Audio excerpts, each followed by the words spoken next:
안녕하세요. 재테크 도전하는 엄마 JJ맘입니다.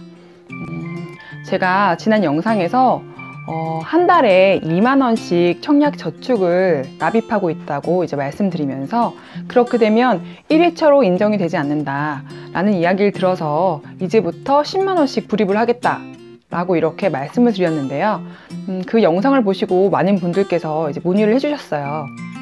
처음에 은행에서 가입을 했을 때 월 2만 원이든 5만 원이든 상관없이 그 횟수에 맞춰서 불입을 하게 되면 나머지 치금만 마련하게 되면 청약을 할 수 있다 라고 해서 여태껏 2만 원씩 저금을 했는데 어떤 게 맞는 거냐라고 문의를 주시기도 하고, 그리고 다른 분들은 월 2만 원은 소용이 없다, 무조건 10만 원씩 저축해야 청약에 도전할 수 있다 이렇게 말씀하셨어요. 그래서 저도 많이 혼란스러웠거든요.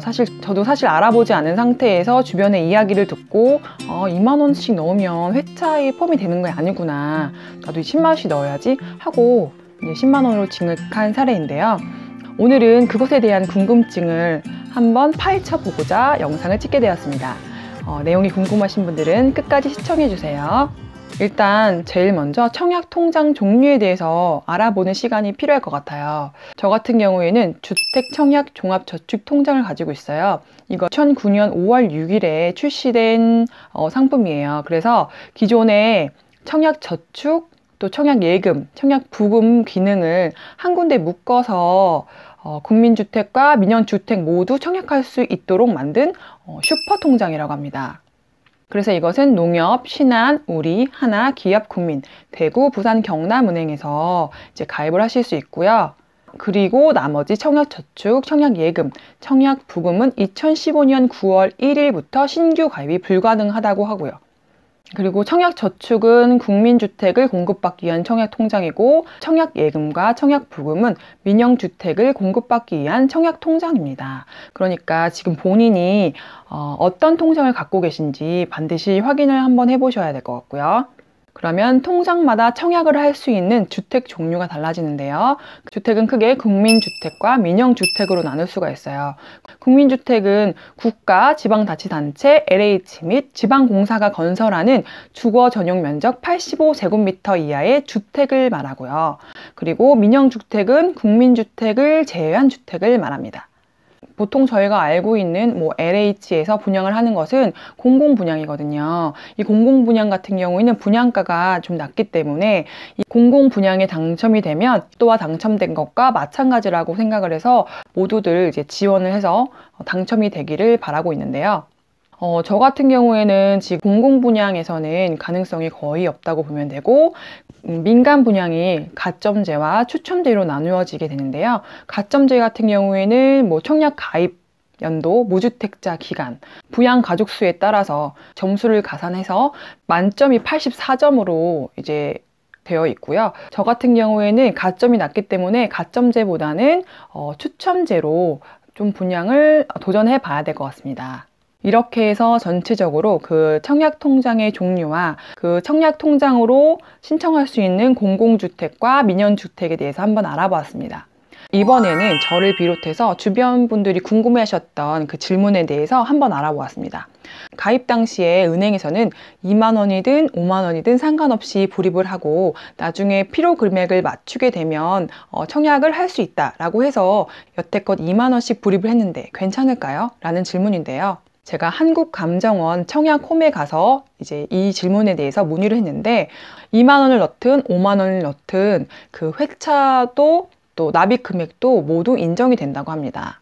민간 분양이든 공공 분양이든 월 2만 원씩이건 5만 원씩이건 납입하는 것은 굳이 상관이 없다고 이제 말씀하셨어요. 결론은 2만 원, 5만 원 넣어도 상관은 없는데 그 공공 분양 같은 경우에는 그 납입 인정 금액 순으로 그 당첨자가 결정이 되기 때문에 같은 기간에 많은 돈을 넣는 사람에게 좀 유리할 거라는 답변을 들었습니다. 공공 분양을 노리시는 분들은 월 10만 원씩 꾸준히 안정적으로 납입해야 하는 것을 권장해 드립니다.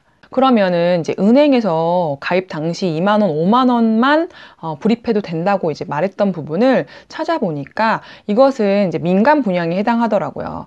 그리고 나서 저같이 2만 원씩 납입을 하신 분들은 그 모집 공고일 전에 예치금을 채우셔서 민간 분양에 도전을 해야 될 것 같습니다.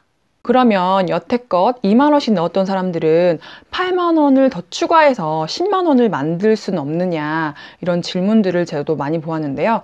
이것은 안 된다고 합니다. 그러니까 2만 원을 한번 넣었으면 그 회차는 2만 원으로 이제 마감이 되기 때문에 그 후에 8만 원을 추가로 한다고 해서 그 회차가 10만 원으로 바뀌는 건 아니라고 하더라고요. 청약 전문가들께서 말씀하시기를 2만 원을 저축하는 것보다 그냥 10만 원을 안정적으로 매월 지급하는 것이 좋다고 이제 말씀을 하시고 계세요. 그리고 두 번째 질문은 저희 아이에게 지금 청약 통장이 있어요. 그래서 월 5만 원씩 납입을 하고 있는데 이것에 대한 이야기를 이번에 처음 알게 되었어요. 그러니까 19세 성년이 되기 전에는 최대 24개월 한 번에 10만 원씩이 인정이 되잖아요. 그러니까 240만 원 정도까지만 인정이 된다고 하더라고요. 그런 이유로 만 17세 때 청약 통장을 가입을 하고 매월 10만 원씩 24개월을 채워서 이제 19세가 되는 성년부터 쭉 10만 원씩 납입을 하는 게 가장 좋은 이상적인 방법이라고 합니다. 그리고 세 번째는 질문보다는 이제 약간 청약 저축을 이용하는 꿀팁이라고 할 수 있는데요. 지인분께서 이 방법을 알려주셨는데 그 청약 저축을 해지하지 말고 그것을 담보로 대출을 받을 수 있다고 하더라고요. 그 통장의 95%까지는 대출을 받을 수 있다고 하더라고요. 그러니까 여러분들도 만약에 청약 저축에 돈을 넣어두시고 만약에 급한 돈이 필요하실 경우에는 해지하지 않고 목돈을 잠시 사용할 수 있는 좋은 방법이 되지 않을까 생각해 봅니다. 이렇게 해서 청약을 이제 막 공부를 시작하고 궁금했던 사항에 대해서 지금 한번 정리를 해보고 알아보았는데요. 전문가가 아니기 때문에 지금 모든 내용을 알지 못하지만 제가 궁금했던 부분에 대해서 문의를 하고 이제 영상을 찍게 되었습니다. 청약에 대한 궁금증이 많으시잖아요. 그런 분들은 청약홈에 가셔서 청약 문의 평일 9시부터 5시 30분까지 전화 상담이 가능하거든요. 전화 상담을 통해서 궁금하신 내용들을 확인하셔도 되고요. 청약홈에 들어가게 되면 청약 안내가 있어요. 청약 안내에서 청약 주택, 청약 통장, 청약 자격, 특별 공급에 대한 설명이 자세하게 나와 있거든요. 활용하시면 더 좋을 것 같네요. 오늘의 영상은 여기까지입니다. 도움이 되셨으면 구독과 좋아요 눌러주세요.